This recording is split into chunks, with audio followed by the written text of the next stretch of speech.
अस्सलाम वालेकुम दोस्तों। अलीज़ा कंवल ने अब तक आपको बहुत सी मोहब्बत भरी कहानियाँ सुनाई, जिसमें दो प्यार करने वाले एक दूसरे को बेइंतहा मोहब्बत करते। इन कहानियों में कुछ का अंजाम तो बहुत रुला देने वाला था और कुछ कहानियों में दो खुशनसीब लोग एक दूसरे की मोहब्बत को पा भी गए। लेकिन पा लेना ही ज़रूरी नहीं होता, दिलों में बसे रहना भी मोहब्बत कहलाता है। आज की कहानी भी एक ऐसी ही नादान और मासूमाना मोहब्बत की है, जिसमें दो मासूम से दिल एक दूसरे से बेहद पाक मोहब्बत कर बैठे। आपने पाक मोहब्बत का नाम तो ज़रूर सुना होगा, मगर नादान मासूम दिलों में बसी पाक मोहब्बत की एक खूबसूरत सी कहानी आज मैं आपको सुनाने लगी हूँ। ये कहानी खावर और अक्सा की है। खावर बताते हैं कि मैं एक शहर में रहने वाला लड़का था और अक्सर अपनी छुट्टियां गुजारने अपनी फूफो के पास गांव जाता। जब मैं मैट्रिक के इम्तिहानात से फारिग हुआ तो छुट्टियां गुजारने गांव गया। मेरी फूफो के घर ही मेरी कज़न और उसकी बेटी रहती थी। उसकी बेटी का नाम अक्सा था। मेरी फूफो अक्सा की नानी अम्मा लगती थी रिश्ते में। मैं जब वहां गया तो मैंने अक्सा को देखा, जो मुझसे तकरीबन 4 साल छोटी थी।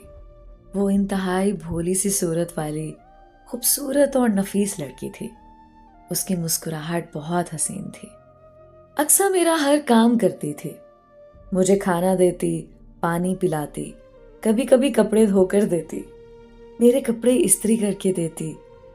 जब भी खाना लगता वो आकर मुझे खाना पेश करती। अब हम शहर के लड़कों को तो इस खिदमत की आदत नहीं थी, क्योंकि मेरे सारे काम तो मेरी अम्मी करती थी और ना मैंने पहले शहर में कभी किसी लड़की को ऐसे काम करता देखा था। हम नए नए जवान होते लड़कों को कोई इतनी अहमियत नहीं देता था और मैंने पहली बार अक्सर को ये सब करते देखा, क्योंकि आज तक मेरी अम्मी के अलावा किसी औरत या लड़की ने मेरे काम नहीं किए थे। ये शायद गांव का दस्तूर था कि वहां की छोटी सी लड़कियां भी अपने घर आए मेहमानों की बहुत इज्जत करती और उन्हें खाना खुद पेश करती। अक्सा को ये सब करता देखकर मुझे बहुत अच्छा लगता था और मैं दिल में खुश होता कि यार कितनी अच्छी लड़की है, एकदम परफेक्ट पैकेज है। यानी जो खूबियां एक शौहर और सास को चाहिए होती हैं, सुघड़ होने वाली, वो सब उसमें थी। अब मैं दिल ही दिल में उसके बारे में सोचने लगा। वो मुझे वाइफ मटेरियल के तौर पर लगने लगी। अब उस जमाने में मैं उसको अपनी वाइफ सोचने लगा कि ये तो मेरी परफेक्ट बेबी बन सकती है।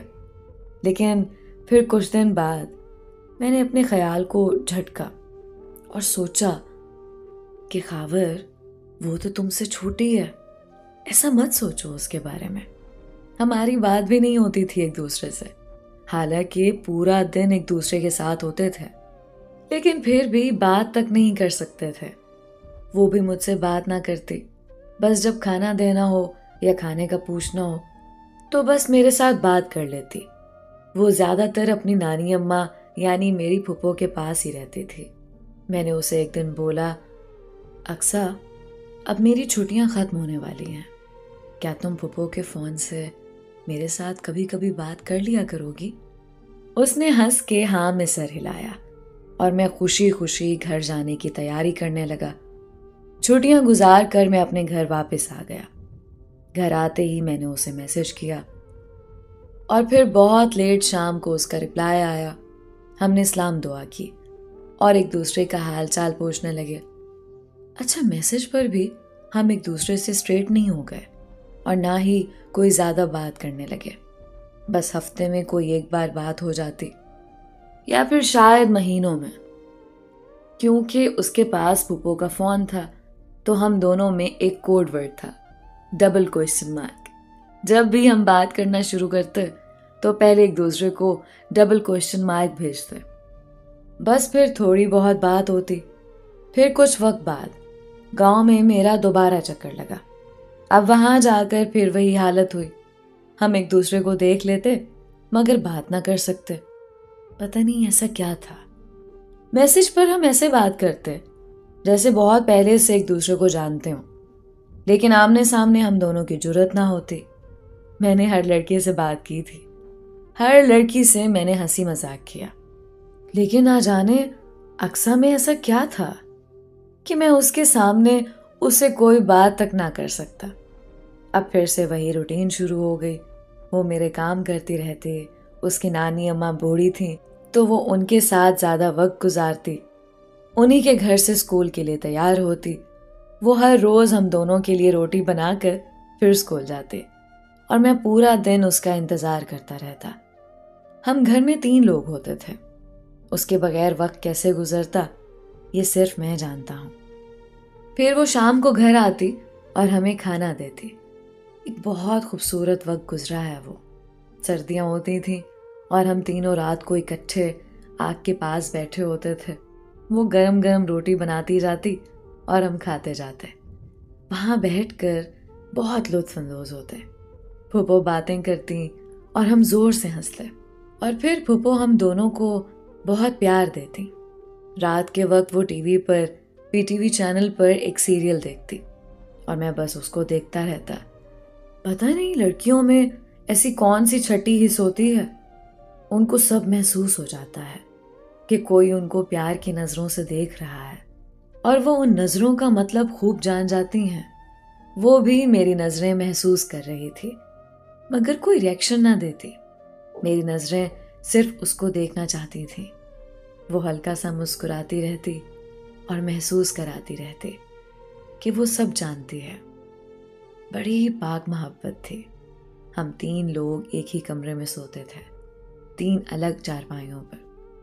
मगर मजाल है कि हमारी मोहब्बत में कोई गलीज सोच आई हो कभी।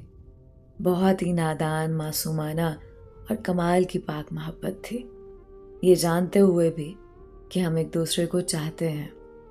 कभी एक दूसरे के करीब नहीं गए। अब हम बड़े हो रहे थे, वो भी मैट्रिक में आ चुकी थी। एक दिन हम दोनों की आमने सामने बात हुई और बात भी क्या, बस उसने कहा मेरी कुछ प्रैक्टिकल्स की बुक्स हैं, क्या आप मुझे वो बना देंगे?